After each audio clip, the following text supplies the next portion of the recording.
À Marseille, il y a toujours 3 versions. Alors, je vous donne la mienne. Et après, juste sur les immeubles, donc petite fenêtre avec un arc surbaissé, c'est quelle époque? Bravo. Et celui à gauche avec des fenêtres rectangulaires. Alors, il est particulièrement beau, celui-là. Il est très très beau. C'est un des plus beaux immeubles des Allées de Meilhan.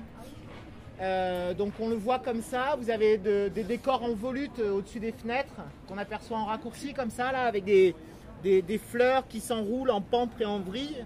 Et vous avez une assez belle corniche en haut où il reste des fleurs à 5 pétales entre les petites denticules là. Vous voyez les petites fleurs à 5 pétales? Alors ça c'est du faux style Henri II et on est dans les années 1830. Hein, c'est la fin des années 1830. Au plus tard ça peut être 1848 parce qu'on arrête de faire ces bâtiments là. En 1848 il y a une crise économique qu'on arrête. Henri II c'est quelle époque? Henri II, c'était un roi de la Renaissance et donc on fait du néo-Renaissance. Et c'était censé être le bon goût des bourgeois au 19e siècle. C'était le Henri II, hein, le buffet Henri II. Elle est très jaune, mais elle a peut-être été teintée, etc. Alors, si, c'est un calcaire tendre, on voit. Non, la couronne, elle est très rose comparée à celle-là. Cassis, elle est très dure. Ça peut être du tarascon, là, du barbantane, comme on dit là. Rogne, elle a un plus gros grain, Rogne. Elle ressemble à de la Pont du Gard, mais ce serait... Non, elle est plus fine que la Pont du Gard. De la corderie. Ah non, la corderie, elle s'effrite toute seule, on ne peut pas la garder. Il faut démolir. Ouais. Ça dira comme des conneries ou pas? Ouais, elle date du tramway, bravo Claudie. 2007. Quoi, la question? 2007, donc le pavage sur lequel on marche là. 2007. Comment ça, il est mal fait? Il est parfait, regardez, il est absolument parfait.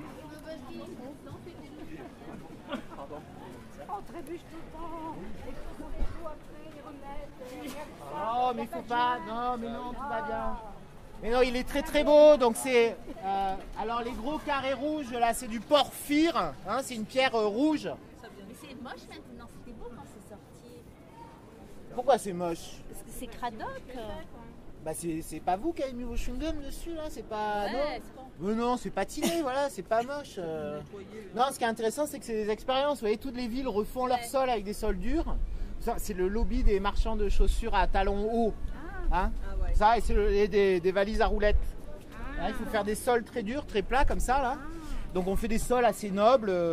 Là c'est du porphyre et ça là c'est des calcaires durs comme la pierre de Cassis, mais c'est pas de la pierre de Cassis. Hein. C'est chinois ou portugais, un truc comme ça. Et ça imite la pierre de Cassis, mais donc c'est l'aménagement du tramway. Cette partie-là, c'est un cabinet de paysagiste de Lyon qui s'appelle Ilex qui l'a fait.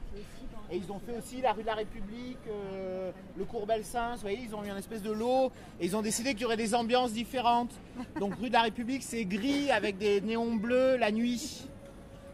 Cours Belsaint, c'est gris clair avec des fontaines dauphins qui se sont éteintes un an après. Ouais, vous avez connu là? Je dirais plutôt une semaine après, je crois. Ah, c'est toi qui les as cassés alors? Non, ça a été très rapide, peut-être même le lendemain du vernissage. Je les ai vus marcher, moi, ces fontaines. Ben, le jour du vernissage.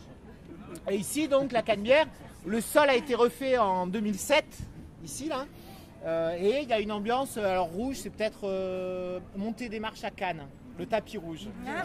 C'était peut-être ça le concept. Voilà. Et enfin, donc, les platanes qui sont là, on arrive à les dater, hein, ils ont été plantés en 2007. Ils ont été plantés, ils devaient avoir une dizaine d'années, donc ils ont dû germer vers la fin des années 1990. Et là, on les voit, ils ont une vingtaine d'années. Or, je ne sais pas si vous le savez, comme moi, les platanes étaient tous malades. Hein, donc les vieux platanes qui étaient sur les allées Gambetta, etc., sont tous tombés malades. Sur la Canebière, il reste 2 ou 3 platanes originels. Hein, vous pourriez les voir si vous alliez à la station de tramway là-bas. Il y a encore des vieux platanes très gros, mais ils sont malades. Ils ont le chancre coloré. Donc les platanes qu'on voit ici et qui ont une vingtaine d'années, c'est une nouvelle génération de platanes résistants. Ça s'appelle les platanors avec un petit R entouré comme ça là. C'est une marque déposée. Non mais c'est super. De l'INRA. Hein, donc c'est des chercheurs français qui ont essayé d'avoir des platanes qui résistent au chancre coloré. Ils ont fait des expériences pendant une trentaine d'années. Alors c'est très lent à pousser les platanes.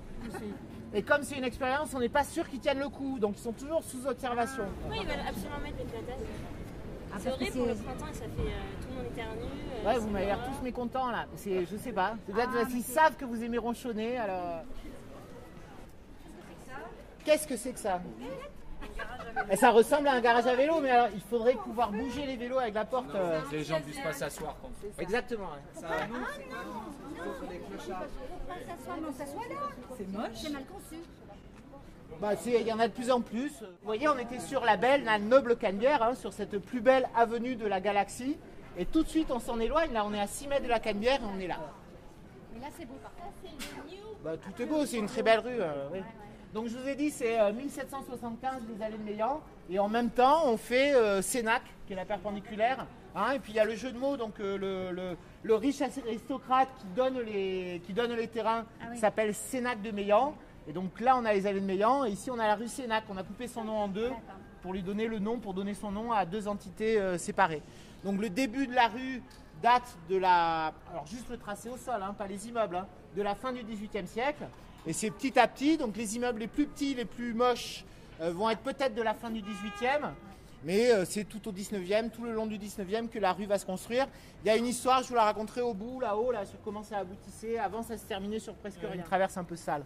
Et on est devant le New Cancan. En tout cas, il y a une boîte de nuit juste à côté de la Canebière, ça c'est pas mal. Puis la rue, elle a été refaite dans les années 2015, je crois. Le bas, la première partie de la rue a été refaite. Hein, ça va avec le projet de cinéma en face. On a fait les débuts de la rue Sénac et de la rue Curiole pour embellir autour. Et est-ce que certains ont connu le Versailles qui était là? Personne? Il y avait quoi, des gangsters? J'ai entendu un oui. Des réunions de gangsters? Le Versailles? Ouais, c'est ça, ouais. Ah, C'était une boîte de nuit dancing, c'était une des plus grandes boîtes de nuit du centre de Marseille. Personne n'a connu le Versailles? Non? On était petits. Elle appartenait à Mémé Guérini, qui était un des deux frères Guérini.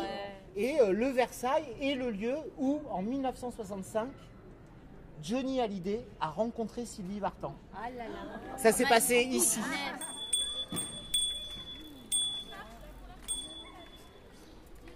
Allez, on y va.